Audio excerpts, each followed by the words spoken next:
Olá, queridos alunos, sejam todos bem-vindos. Hoje nós estudaremos o chamado Poder Executivo. Vamos compreender o que é o Poder Executivo, suas funções, suas atribuições, as imunidades aplicáveis ao presidente da República, a função do vice-presidente, dos ministros de Estado e todos aqueles assuntos mais relevantes relacionados ao Poder Executivo. Quando nós falamos de poder executivo, nós estamos falando de uma das três funções estatais dentro da ideia da tripartição de poderes. Ao poder executivo vai ser atribuída como funções típicas as funções de gerir, administrar e dar executoriedade às leis vigentes dentro de um determinado Estado. Então, quando nós falamos de poder executivo, nós estamos falando no âmbito federal do presidente e o vice-presidente da República, no âmbito dos estados, dos governadores e vice-governadores de estado, e no âmbito dos municípios, dos prefeitos e vice-prefeitos, e todas as estruturas que existem em torno dos chefes do executivo. O poder executivo, como eu disse a vocês, ele tem como função precípua dar executoriedade às leis vigentes, elaborando políticas públicas, governamentais, gerindo e administrando bens públicos e serviços públicos para o cumprimento de suas competências constitucionais. Essas são as chamadas funções típicas do Poder Executivo. Só que, além das funções típicas, nós vamos perceber que a Constituição da República atribuiu ao Poder Executivo, aos chefes do Executivo, algumas funções que são chamadas de atípicas. Não são propriamente do Poder Executivo, uma vez que se assemelham às funções legislativa e jurisdicional.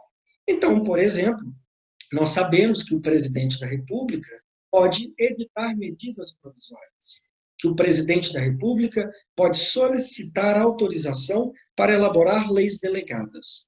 Nessas duas hipóteses, nós estamos diante de uma função atípica, uma função legiferante que é reconhecida excepcionalmente pela Constituição da República à pessoa do presidente da República em uma situação de funções atípicas. Além disso, nós sabemos que no âmbito do Poder Executivo é dado ao Poder Executivo a manutenção de órgãos administrativos, julgamentos de caráter administrativo, como conselhos fiscais, turmas recursais e outros órgãos que têm como objetivo, no âmbito do processo administrativo, exercer uma função similar a uma função jurisdicional, uma função de julgamento, de análise de recursos administrativos, que tem como objetivo a tutela de determinados direitos ou interesses dos administrados. Então, podemos perceber que o Poder Executivo ele vai ter, portanto, funções que são típicas e funções que lhe são atípicas, de igual modo ao que acontece com o Poder Legislativo e com o Poder Judiciário. Além de nós tratarmos das questões relativas às funções do Poder Executivo, é importante nós lembrarmos que o Poder Executivo ele pode se organizar e estruturar em dois diferentes sistemas de governo: o sistema presidencialista e o sistema parlamentarista. No caso do direito brasileiro, nós vamos perceber que nós temos uma tradição em adotarmos como sistema de governo o sistema presidencialista. Nós tivemos, na década de 60, durante poucos anos, 2 ou 3 anos de sistema parlamentarista no Estado brasileiro. Mas, salvo este pequeno momento na história, desde 1891, o Estado brasileiro, no âmbito do Poder Executivo, adota como sistema de governo o sistema presidencialista. Mas qual seria a diferença entre presidencialismo e parlamentarismo? Para que nós possamos compreender a diferença entre presidencialismo e parlamentarismo, é indispensável que nós saibamos o que são as funções de chefe de Estado e de chefe de governo, porque a diferença entre parlamentarismo e presidencialismo estará justamente relacionada a estas duas atribuições inerentes ao poder executivo. Quando nós falamos de chefe de Estado, nós estamos falando daquelas funções, daquelas atribuições reconhecidas a alguém para representar um determinado Estado soberano nas suas relações internacionais, na sua política internacional. Quando nós falamos da função ou da atribuição de chefe de governo, nós estamos falando daquelas atribuições ou funções relativas à gestão do interesse do Estado soberano no âmbito interno, nas suas relações internas, através da elaboração de políticas públicas, de ações governamentais, da executoriedade das leis vigentes. E nós vamos perceber que a diferença principal entre o presidencialismo e o parlamentarismo é porque, enquanto no presidencialismo as funções de chefe de governo e de chefe de Estado são exercidas por uma única pessoa, que é o presidente da República, no parlamentarismo haverá uma dissociação entre as pessoas que exercerão as funções de chefe de Estado e de chefe de governo. No âmbito do parlamentarismo, nós sabemos que nós podemos ter repúblicas parlamentaristas e nós podemos ter monarquias parlamentaristas. Nesta hipótese, quando nós estivermos diante de uma monarquia parlamentarista, a função de chefe de Estado, em regra, vai ser exercida pelo rei, pelo monarca, que representará aquele Estado soberano nas suas relações internacionais. Se nós estivermos diante de uma república parlamentarista, via de regra, essa função de chefe de Estado, de representar aquele Estado soberano nas suas relações internacionais, ela pertencerá a um presidente da República.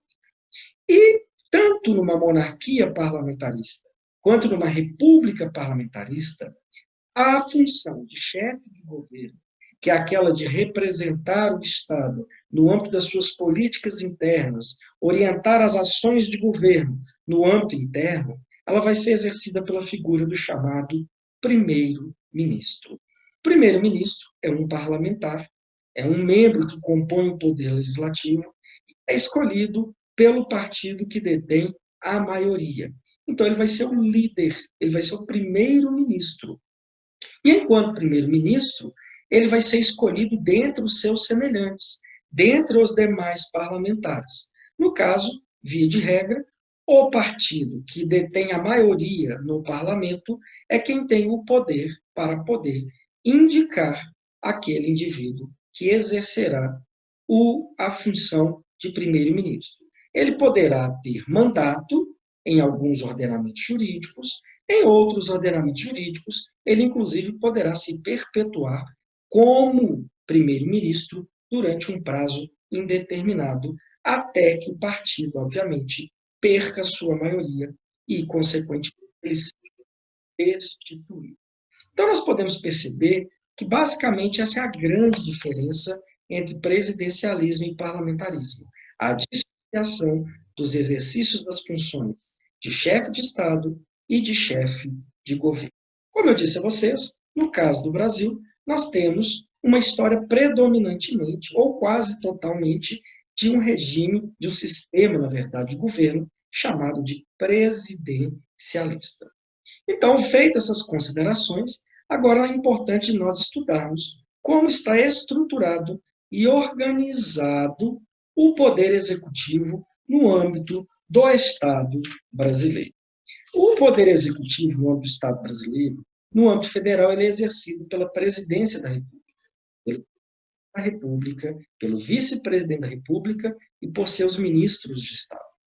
No âmbito dos Estados-membros, ele será exercido pelo governador, pelo vice-governador e pelos secretários estaduais. E no âmbito dos municípios, será exercido pelo prefeito, pelo vice-prefeito e pelos secretários municipais. No que diz respeito ao Distrito Federal, será exercido por um governador distrital, por um vice-governador distrital e pelos chamados deputados distritais.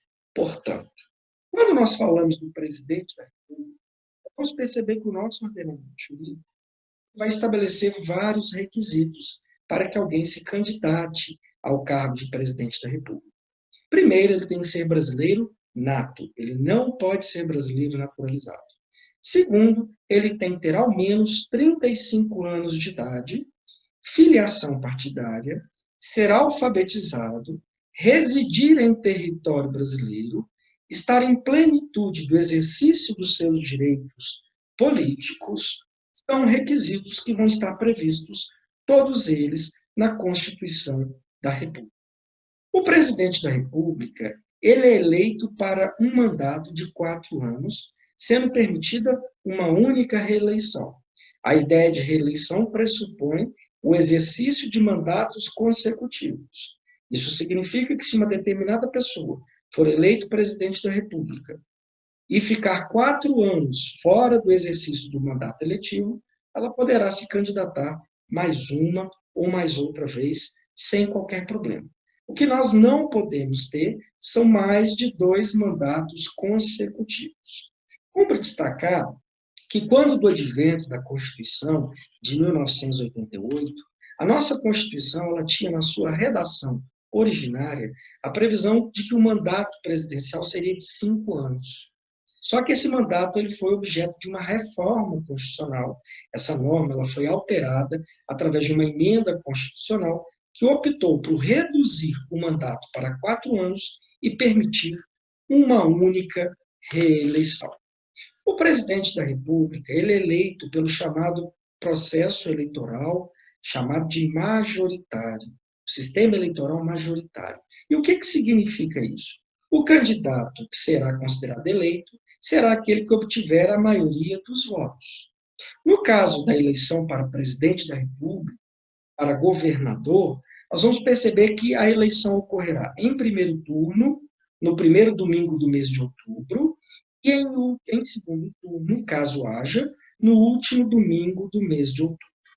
Para que alguém seja considerado eleito, tanto o presidente ou o governador, em primeiro turno, é necessário que ele obtenha a maioria dos votos válidos ainda no primeiro turno.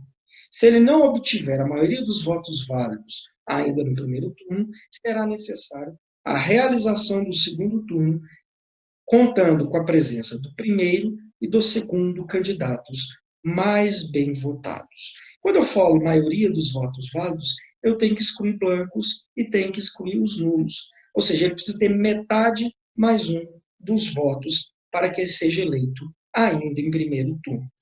E vale uma observação que, no que diz respeito ao Executivo Municipal, no processo eleitoral para escolha do prefeito, é importante observar que nos municípios que tiverem mais de 200 mil habitantes, haverá a possibilidade do chamado segundo turno. Naqueles municípios que não tiverem mais de 200 mil habitantes, o segundo turno não ocorrerá. Por quê? Porque nestes municípios, aquele candidato que obtiver o maior número de votos já no primeiro turno será automaticamente considerado eleito. Então, essas são as observações relativas ao processo eleitoral. Aquele candidato que for considerado eleito, que obteve a maioria dos votos válidos, ele vai tomar posse e vai prestar compromisso no primeiro dia de janeiro do ano subsequente ao da eleição, através de uma sessão legislativa unicameral no âmbito do Congresso Nacional, do qual participarão deputados e senadores pertencentes à legislatura anterior. Naquele dia, o presidente e o vice-presidente da República, eles prestarão um compromisso de defender e de respeitar a Constituição e de cumprir o seu mandato com estrita observância da legalidade e da ordem jurídica vigente. Esse é o chamado posse ou prestação de compromisso, que é obrigatória ao presidente da República. Uma vez eleito o presidente da República, nós sabemos que, por questões temporárias ou questões definitivas, pode ser que o presidente se veja inviabilizado de exercer o seu mandato, de exercer as suas atribuições constitucionais. Esse assunto é muito importante porque a própria Constituição da República ela vai estabelecer uma linha sucessória para o cargo de chefe do Executivo. Isso significa que, na falta temporária ou definitiva do presidente da República, assumirão a responsabilidade de exercer a presidência da República sucessivamente: primeiro, o vice-presidente da República; segundo, o presidente da Câmara de Deputados; terceiro, o presidente do Senado Federal; e quarto, o presidente do Supremo Tribunal Federal. Isso é importante porque nós temos a possibilidade de que o cargo de presidente da República ele fique vago por motivos temporários ou por motivos definitivos. Por exemplo, o presidente da República pode ter que se licenciar para um tratamento médico. O presidente da República, de repente, precisa se licenciar para poder comparecer a uma missão diplomática, a uma visita, a uma viagem no exterior. Nessas hipóteses, durante aquele período em que ele estiver temporariamente impossibilitado de exercer as atribuições inerentes ao seu mandato, assumirá o vice-presidente da República, posteriormente o presidente da Câmara, posteriormente o presidente do Senado e, por fim, o presidente do Supremo Tribunal Federal. Tão logo acabe a licença, ou tão logo ele retorne ao país, ele reassumirá automaticamente as funções de presidente da República, evitando que o Poder Executivo, durante aquelas causas transitórias, fique acéfalo, fique sem nenhum gestor, nenhuma pessoa responsável por conduzir as atribuições do Poder Executivo, seja no âmbito federal, seja no âmbito estadual ou no âmbito municipal. Aqui é uma questão importante que o presidente da República, de acordo com a Constituição, para que ele possa se ausentar do país por mais de 15 dias, ele necessariamente precisa de autorização do Congresso Nacional. Se ele se ausenta do país por mais de 15 dias, sem comunicar ao Congresso Nacional, isso inclusive constitui crime de responsabilidade e pode gerar contra ele um pedido de impeachment. O Supremo Tribunal Federal, ao analisar a questão dessa obrigatoriedade de autorização do poder para que o chefe do executivo se ausente do país, no que diz respeito aos governadores, o Supremo Tribunal Federal entendeu que deve se aplicar aos governadores a mesma regra aplicável ao presidente da República, em respeito ao princípio da simetria ou do chamado paralelismo de forma. Isso significa que governadores que também pretenderem e necessitarem se ausentar de território nacional por mais de 15 dias, eles deverão pedir autorização das chamadas assembleias legislativas, de modo a evitar que o Poder Executivo estadual também permaneça por aquele período acéfalo, sem um responsável por conduzir as suas ações governamentais. Aqui nós falamos de situações em que nós teríamos a chamada vacância temporária, mas nós podemos ter situações em que impliquem a vacância definitiva, que pode ser na hipótese de morte do presidente da República, que pode ser eventualmente na hipótese de ele ser declarado impedido, ele sofrer um processo de impeachment e ter o seu cargo perdido. Isso pode acontecer. Nessas hipóteses, quem assumirá a presidência da República será, obviamente, o vice-presidente da República e exercerá o resto do mandato. Agora, existe uma outra possibilidade que é mais séria, que é mais grave, que é o chamado caso de dupla vacância. Ou seja, presidente e vice-presidente da República, por algum motivo, não podem exercer a presidência da República. Ou porque os dois morreram, ou porque um foi impedido, o outro morreu, ou porque os dois foram impedidos, né, foram considerados culpados em crimes de responsabilidade, em crimes políticos. Ou seja, nem o presidente nem o vice-presidente poderão exercer mais a função de presidente da República. E aí, neste caso, o que ocorre? Neste caso, a Constituição também traz uma regra muito clara e muito explícita para estabelecer o seguinte: olha, se a dupla vacância ocorrer nos 2 primeiros anos do mandato, deverá ser organizada uma nova eleição direta, com sufrágio universal, a todos os brasileiros com capacidade eleitoral, no prazo de 90 dias. Então, nessa hipótese, vai se convocar uma nova eleição, os candidatos que reunirem os requisitos poderão se candidatar, e essa eleição ocorrerá em 90 dias, com o sufrágio universal e direto, com todos os brasileiros que detêm capacidade eleitoral exercendo o seu direito de voto. Todavia, se essa dupla vacância ela ocorre nos 2 últimos anos do mandato, as eleições deverão ser convocadas no prazo de 30 dias, mas na forma apenas indireta. Será formado um colégio eleitoral com deputados e senadores, e apenas deputados e senadores votarão para escolher quem será o novo presidente e o novo vice-presidente da República. Obviamente que qualquer candidato que reúna as condições, que preencha os requisitos constitucionalmente estabelecidos, poderá candidatar, tanto caso haja uma eleição direta, quando a dupla vacância ocorra nos 2 primeiros anos do mandato, ou no caso de uma eleição direta, quando a vacância ocorrer nos 2 últimos anos do mandato. Aquelas pessoas que forem escolhidas nestas hipóteses, elas vão exercer o que nós chamamos de mandato tampão. E de acordo com o entendimento do Supremo Tribunal Federal e da doutrina majoritária, mesmo na hipótese de mandato tampão, o mandato exercido ele será considerado para fins de reeleição. Então, aquele mandato tampão ele vai ser considerado de tal modo que aqueles 2 sujeitos, aquele presidente, aquele vice-presidente, só podem se reeleger uma única vez, e de acordo com o texto constitucional.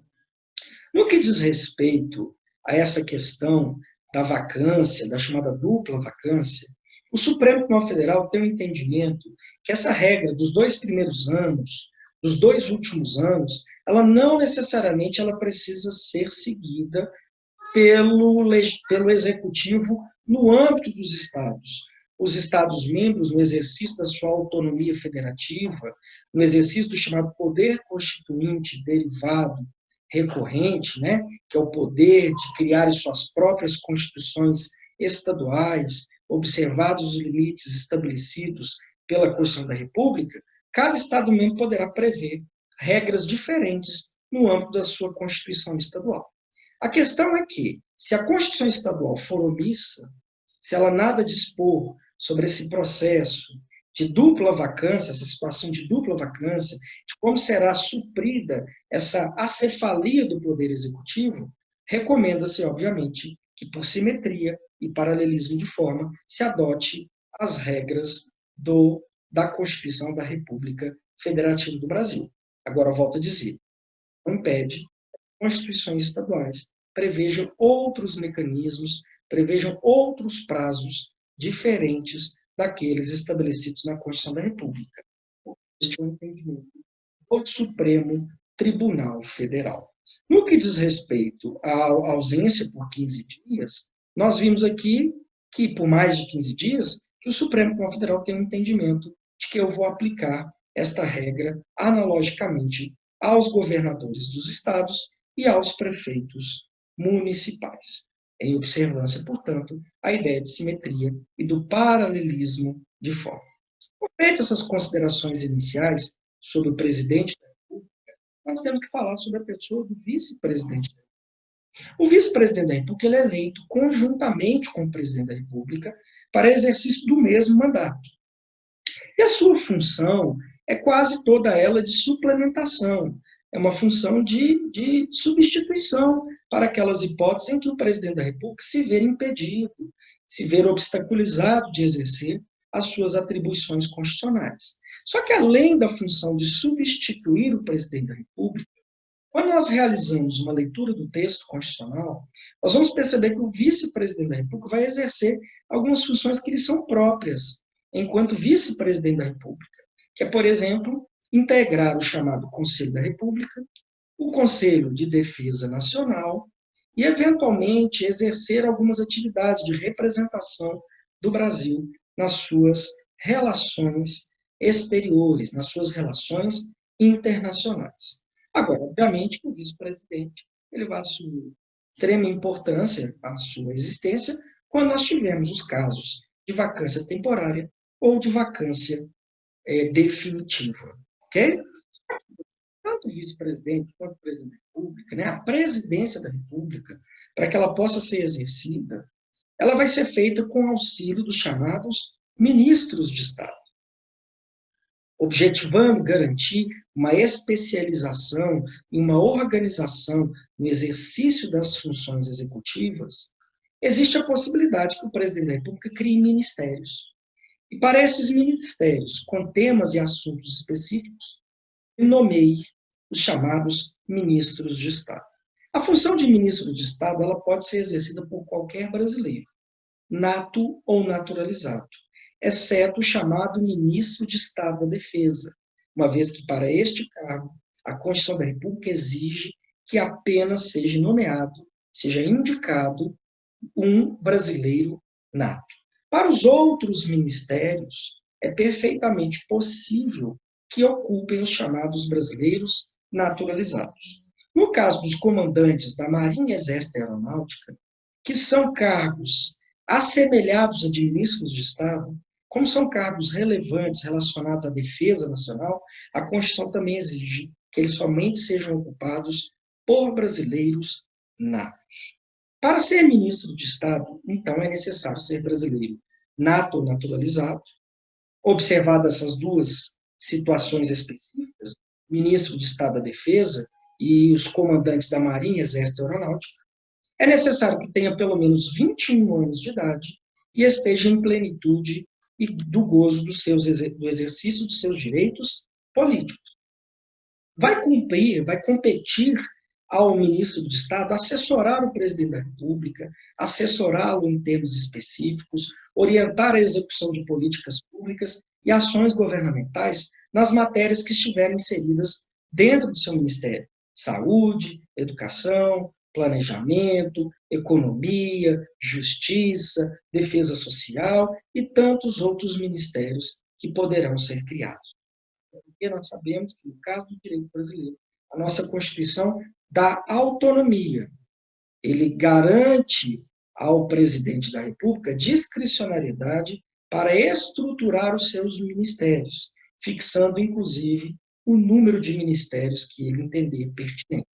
Nós tivemos na história do Brasil governos que tiveram 19 ministérios e governos que tiveram mais de 32 ministérios, para que eu tenha uma ideia de como que isso vai variar de governo para governo.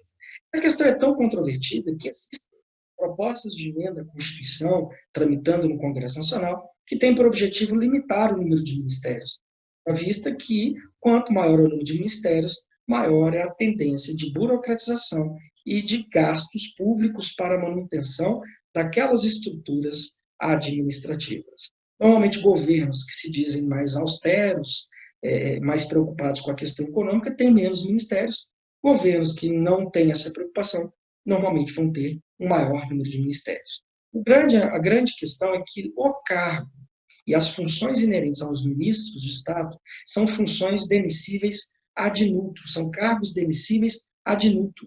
Significa que o presidente da República pode exonerar os ministros a qualquer momento, a qualquer instante, sem necessitar, inclusive, da justificativa para tanto, porque é um cargo de confiança. Nós tivemos, no caso do Brasil, situações em que houve controle jurisdicional sobre a escolha de ministros de Estado, em situações excepcionalíssimas, em que a indicação e nomeação para o exercício da função de ministro, ela tinha uma fundamentação, ela tinha um objetivo escuso, um objetivo desviante, que era, no caso, garantir ao ministro de Estado, àquela pessoa que seria nomeada e tomaria posse para exercer a função, um foro privilegiado, porque nós sabemos que, assim como o presidente da República e o vice-presidente da República, os ministros de Estado, desde o momento em que eles tomam posse, eles têm a chamada prerrogativa do foro, eles têm o chamado foro privilegiado perante o Supremo Tribunal Federal. Então, fica aqui a importante consideração que a função de ministro de Estado é uma função de confiança, é um cargo demissível ad nutum. E o presidente da República, analisadas as conveniências e as oportunidades, é que determinará quem será o ministro de Estado e poderá exonerá-lo a qualquer momento, só cabendo o controle jurisdicional em casos de nítido desvio de finalidade ou violação ou algum princípio da Constituição da República Federativa do Brasil. Então, nós vimos aqui como funciona esses, os chamados ministérios e os chamados ministros de Estado.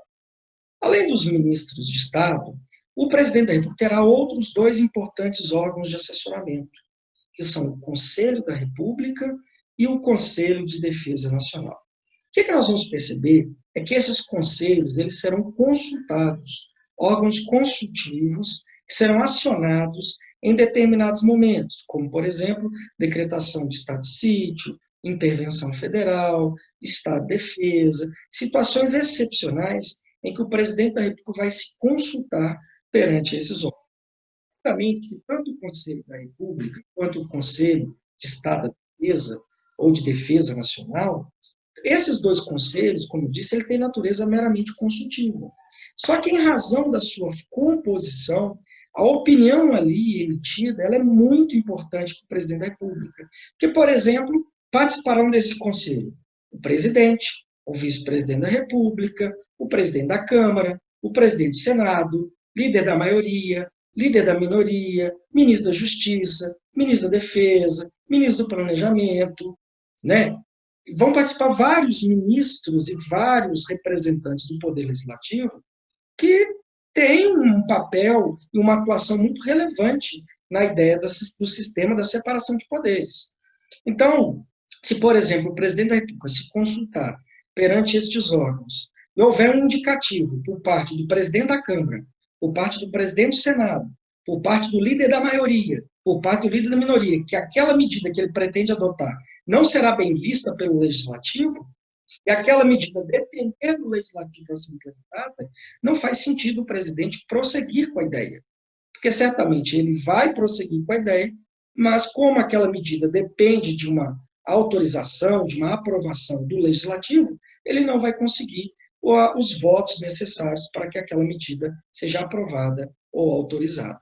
Então, em que pese ter natureza consultiva, é importante observar que, dada a composição, dadas as pessoas que compõem estes dois conselhos, a opinião ali emitida ela deve ser levada em consideração pelo presidente da República, sob pena dele causar ali um mal-estar político e uma crise de governabilidade em relação ao poder legislativo. E nós vimos aqui a estrutura e a organização do poder executivo no âmbito federal. O presidente, o vice-presidente, os ministros de Estado e o Conselho da República e o Conselho de Defesa Nacional. Eles estão ali disciplinados ali no artigo 89, 90, 91 da Constituição da República e seus membros, as suas atribuições estão ali previstas. Obviamente, também cumpre dizer aqui que o presidente da República ele vai ter diversas competências que lhes são privativas. Essas competências privativas elas vão estar disciplinadas ali pelo artigo 84 da Constituição da República, declarar guerra, celebrar paz, intervenção federal, estado de defesa, estado de sítio, não é? Autorizar, né, situações excepcionais no âmbito do Estado brasileiro. Estão ali todas as competências privativas do presidente da República. Algumas daquelas competências elas são passíveis de serem delegadas, em especial delegadas aos chamados ministros de Estado, conforme nós vimos. Então, a República pode delegar ao ministro das Relações Exteriores a possibilidade de celebrar acordos, né, de firmar convênios, firmar parcerias no âmbito internacional, de representá-los em missões internacionais e tantas outras situações que são possíveis. Então, terminado e finalizado esse assunto, agora nós vamos tratar de um assunto muito melindroso e que é muito interessante de ser compreendido, e precisa ser muito bem compreendido, que é no que diz respeito à responsabilização do presidente da República pela prática de crimes comuns e de crimes de responsabilidade. Quando nós vamos falar de responsabilidade do presidente da República, a primeira questão que nós temos que fazer então, é que o presidente da República ele pode cometer crimes de duas naturezas, de duas espécies, os chamados crimes comuns e os crimes políticos, também chamados de crimes de responsabilidade. O crime comum é aquele crime que pode ser praticado por qualquer pessoa, uma vez que ele não tem, inclusive, qualquer relação, qualquer nexo de causalidade com o exercício do mandato presidencial. Então, o presidente ele pode ele pode cometer furto, ele pode cometer roubo, ele pode cometer dano, ele pode cometer lesão corporal de natureza leve, grave, ele pode cometer uma série de condutas típicas, ilícitas e culpáveis previstas no Código Penal brasileiro. E estas condutas, pelo fato de não guardarem relação, não terem um nexo de causalidade, uma pertinência com o exercício do mandato, elas serão caracterizadas como crimes comuns. Todavia, o presidente também pode cometer os chamados crimes de responsabilidade. E o artigo 85 da Constituição da República, ele vai trazer que situações podem configurar crime de responsabilidade. Atentar contra a Constituição, improbidade administrativa, violar os princípios da República Federativa do Brasil, não prestar contas. Ali terão várias condutas genéricas, várias situações genéricas que vão poder configurar os chamados crimes de responsabilidade.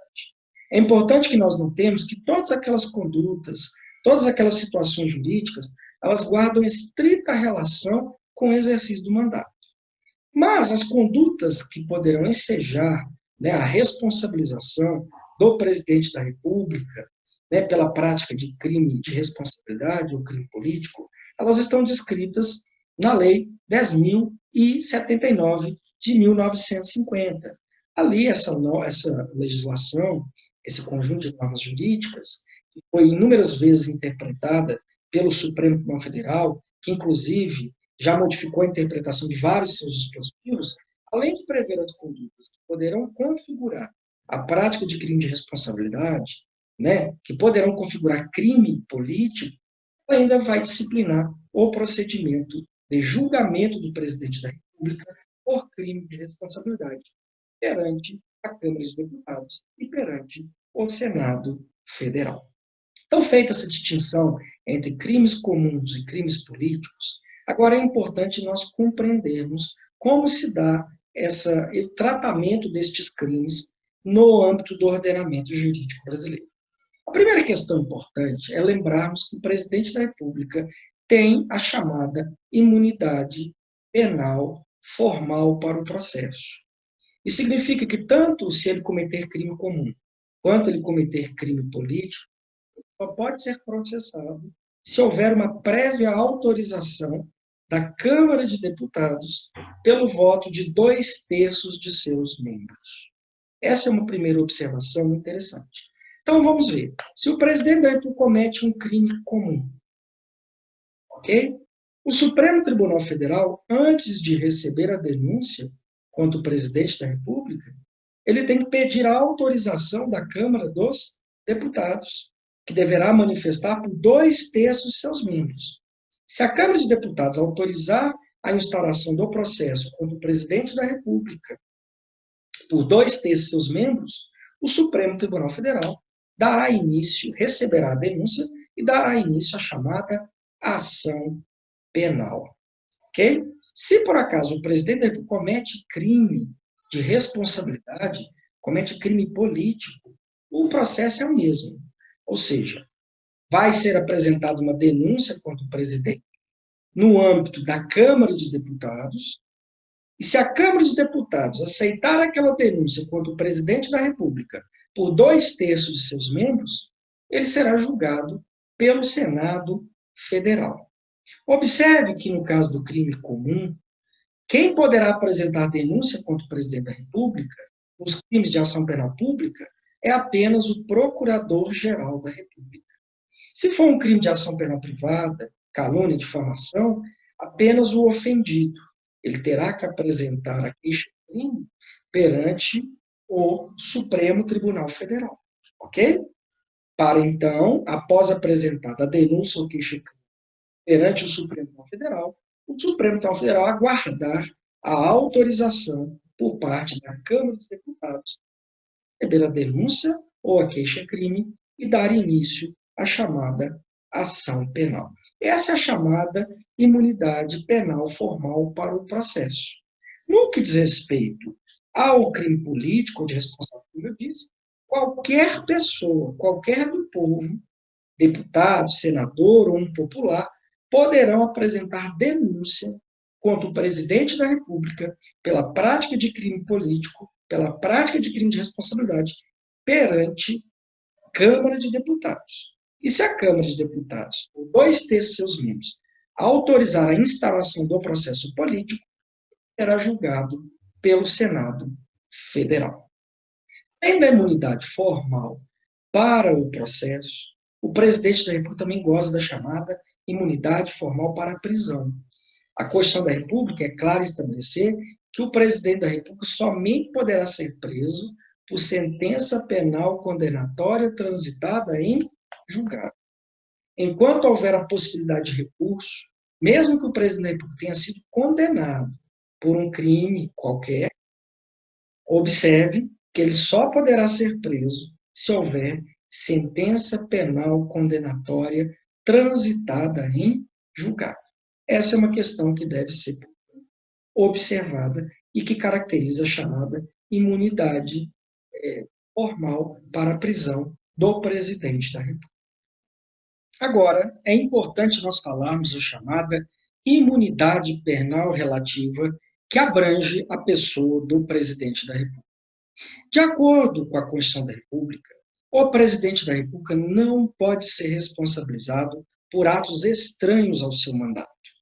Isso significa que o presidente da República ele não poderá responder quando ele cometer algum crime comum que não guarde relação ou que não tenha nenhuma pertinência com o exercício do mandato. Então, se, por exemplo, ele entra numa briga de trânsito e quebra o retrovisor de um carro dolosamente, ele não poderá responder de imediato pela prática do crime de dano.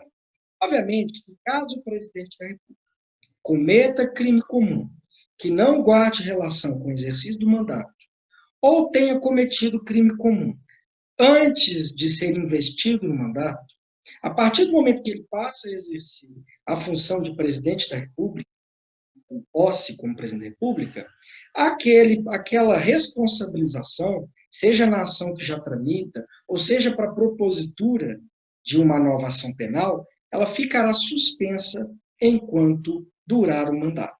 Então, logo termina o mandato, obviamente que aquelas ações penais, elas poderão ter o seu prosseguimento normalmente. Observe que durante o período em que for aplicada a imunidade penal relativa, obviamente que também permanecerão suspensos os chamados prazos prescricionais para evitar uma situação de impunidade ou de injustiça relativa à pessoa do presidente da República.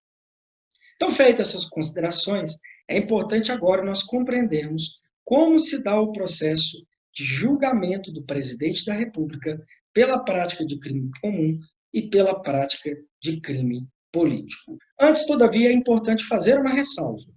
De acordo com o entendimento do Supremo Tribunal Federal, os governadores de estado não têm a chamada imunidade penal relativa e nem mesmo possuem a chamada imunidade formal para a prisão.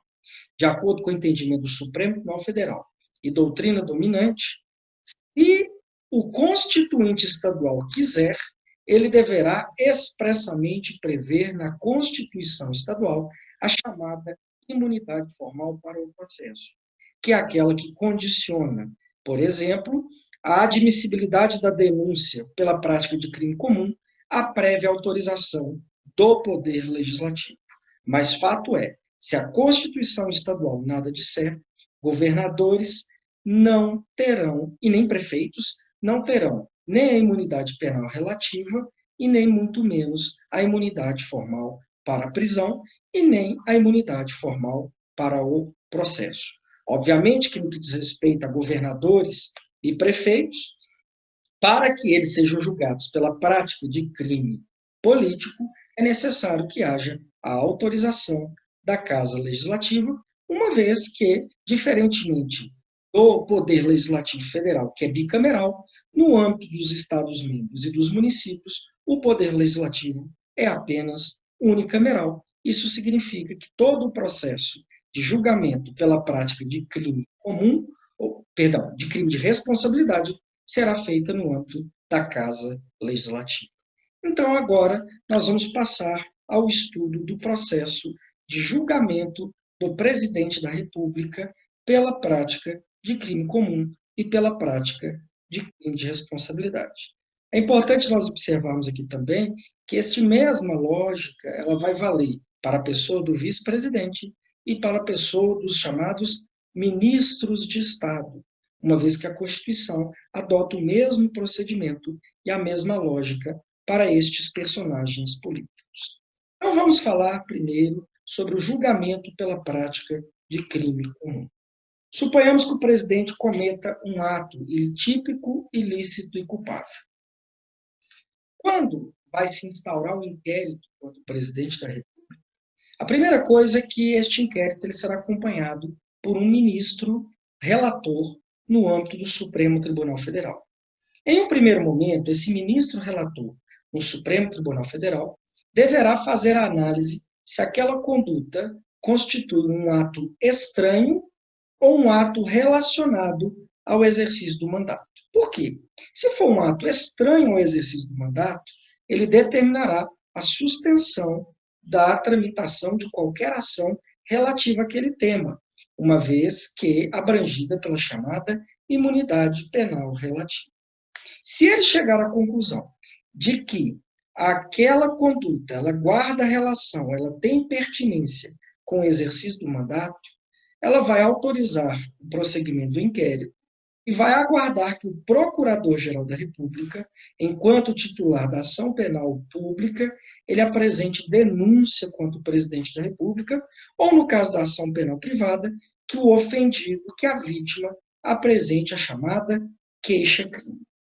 Assim que ele for comunicado da existência da denúncia ou daquele crime, o ministro relator, no âmbito do Supremo Tribunal Federal, nos crimes comuns, deverá dar ciência ao Congresso Nacional, no caso específico, à Câmara de Deputados. Neste caso, a Câmara de Deputados vai abrir uma comissão processante, vai avaliar aquela denúncia ou queixa-crime apresentada pelo presidente da República e aquilo será levado ao plenário. Chegando ao plenário, se a Câmara de Deputados autorizar a instauração do processo contra o presidente da República por 2/3 de seus membros, o processo prosseguirá normalmente no âmbito do Supremo Tribunal Federal. E se o presidente da República for considerado culpado e for condenado, e não restar mais recursos, aquela condenação transitar em julgado, como consequência da condenação, ele poderá perder o seu cargo. Antes disso, é importante observar que, a partir do momento em que a Câmara de Deputados admite a denúncia contra o presidente da República pela prática de crime comum, nos termos da própria Constituição da República, ele deverá ficar suspenso das suas atividades pelo prazo de 180 dias. E, nessa hipótese, o vice-presidente da República assumirá as suas atribuições temporariamente. Se chegar ao final da ação penal, ele for absolvido, ele voltará normalmente a exercer as suas atribuições. Se ele for condenado por sentença transitada em julgado, sentença penal condenatória transitada em julgado, a consequência da condenação será a suspensão dos seus direitos políticos e, consequentemente, ele perderá o seu mandato. Agora, se ele não for julgado no prazo de 180 dias, ao final de 180 dias, se aquela ação não tiver uma conclusão, ele poderá voltar a exercer as suas funções executivas normalmente. Então, aqui nós tratamos do chamado julgamento pela prática do crime comum. Agora, e quando for crime político? Quando for um crime de responsabilidade?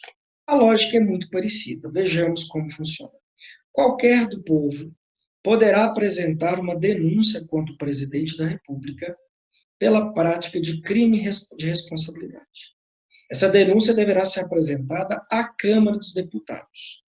Chegando à Câmara dos Deputados, essa denúncia será levada ao conhecimento do presidente da Câmara, que fará uma primeira análise superficial daquilo que está sendo denunciado, para verificar se tem indícios mínimos de autoria e materialidade, e se aquela denúncia ela vem acompanhada de provas, de elementos que são capazes de justificar a instauração de uma ação de responsabilização por crime político contra o presidente da República.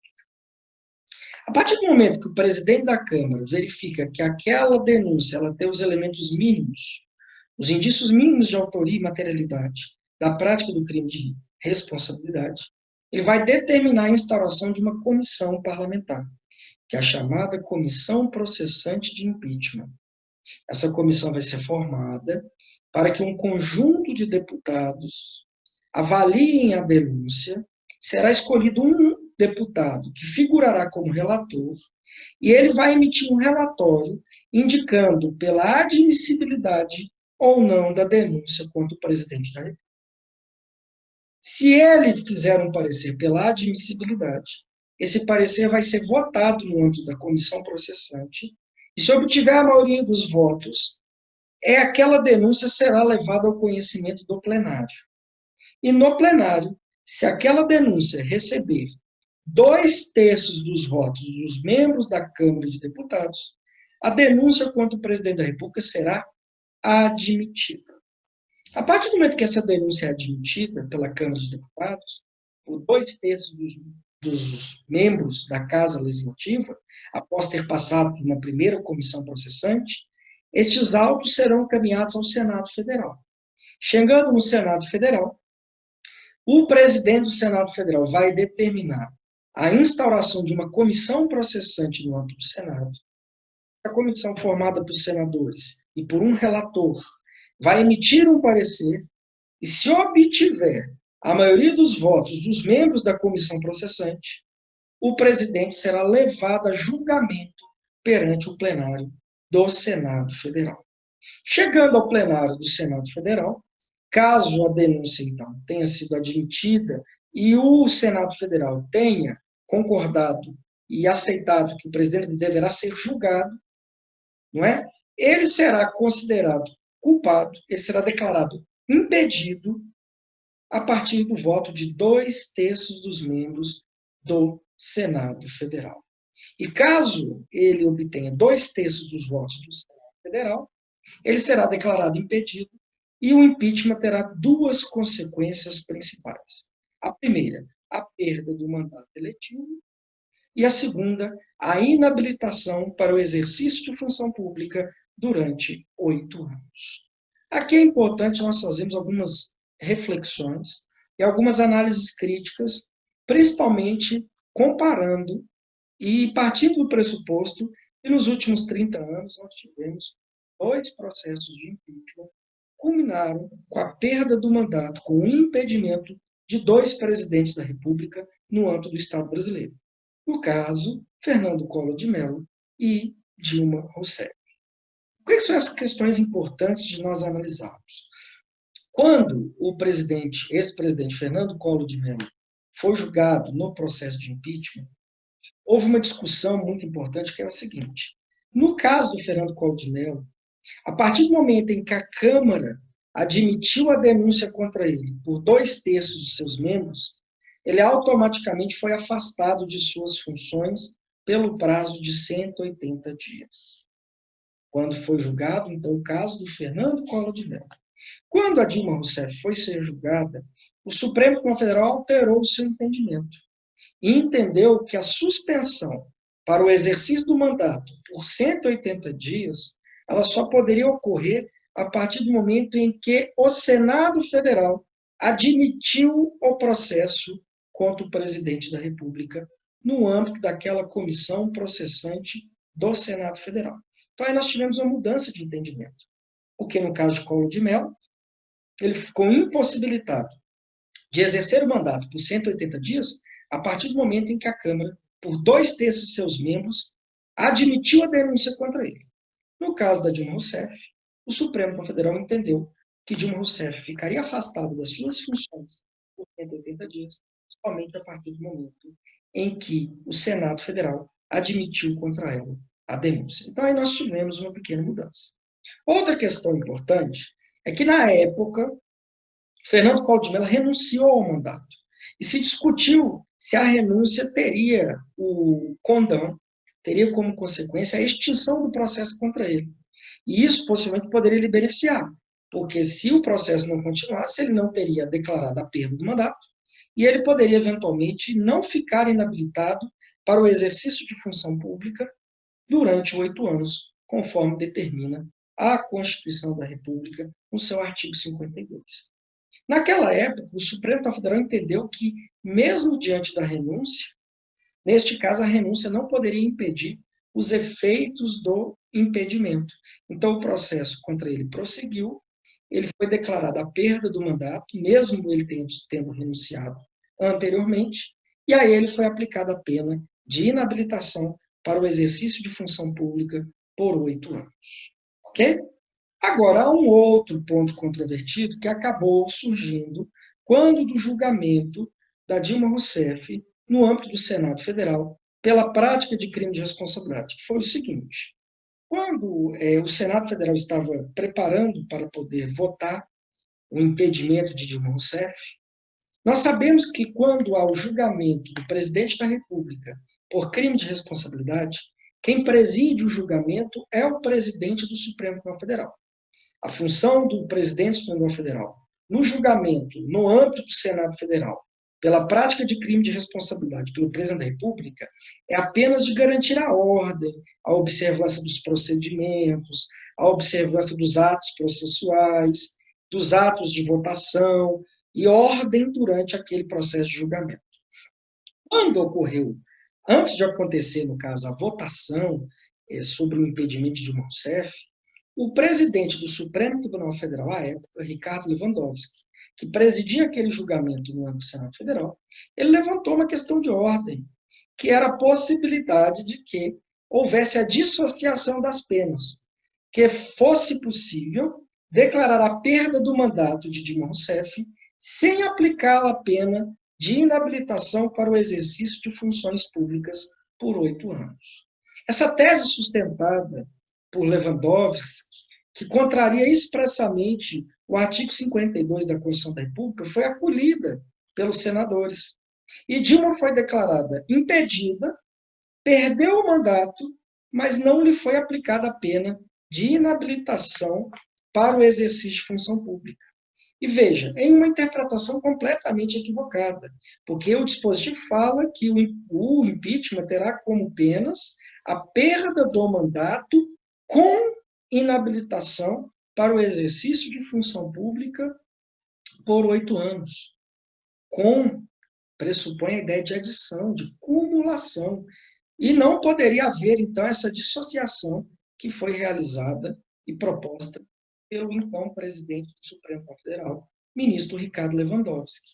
Essa questão é objeto de discussão hoje perante o Supremo Tribunal Federal e poderá, em um momento futuro, implicar aí na inabilitação de Dilma Rousseff para o exercício de função pública por 8 anos. A grande questão é que o tempo está passando e provavelmente, se isso for julgado daqui a uns anos, não surtirá qualquer efeito, porque, afinal de contas, essa inabilitação para o exercício de função pública por 8 anos contaria desde a data daquele julgamento e não a partir da data em que o Supremo Tribunal Federal resolver esta controvérsia jurídica.